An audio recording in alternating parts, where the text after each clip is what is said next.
ও মোদি কাঁদিস না, চুপ চুপ বেলুন কিনে দেব। মোদি কান্দি নাস, মোদি কান্দি না, চুপ চুপ বেলুন কিনে দিব। 4 তারিখে টুম্পার সঙ্গে বিয়া দিন দেব।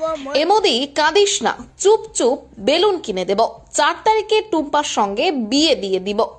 সোশ্যাল মিডিয়ার দুনিয়ায় ফের একটি ব্যঙ্গাত্মক গান নিয়ে তুমুল আলোচনা শুরু হয়েছে নেট দুনিয়ার মধ্যে। এই ব্যঙ্গাত্মক গানটি একটি আলোচনার কেন্দ্রবিন্দুতে এখন। গানটির কথাগুলো নিয়ে তৈরি কন্টেন্ট মুহূর্তের মধ্যেই ভাইরাল হয়ে যায়। গানটিতে হালকা মেজাজে রাজনৈতিক ব্যঙ্গের ছোঁয়া থাকায় তা বিশেষভাবে নজর কেড়েছে। দেশের প্রধানমন্ত্রী নরেন্দ্র মোদীকে কেন্দ্র করে তৈরি এই কন্টেন্ট কেউ কেউ নিছক বিনোদন হিসেবে উপভোগ করছেন, আবার কেউ কেউ এটিকে সমসাময়িক রাজনৈতিক পরিস্থিতির প্রতিফলন হিসেবে দেখছেন। সমালোচকদের মতে এমন কন্টেন্ট কখনো কখনো শালীনতার সীমা ছাড়িয়ে যেতে পারে। সব মিলিয়ে নির্বাচন পরবর্তী সময়ে এই ভাইরাল গানটি একদিকে যেমন বিনোদনের খোরাক জুগিয়েছে, অন্যদিকে তৈরি করেছে নানান বিতর্ক। মোদি কান্দি নাস, মোদি কান্দি না, চুপ চুপ বেলুন কিনে দিব।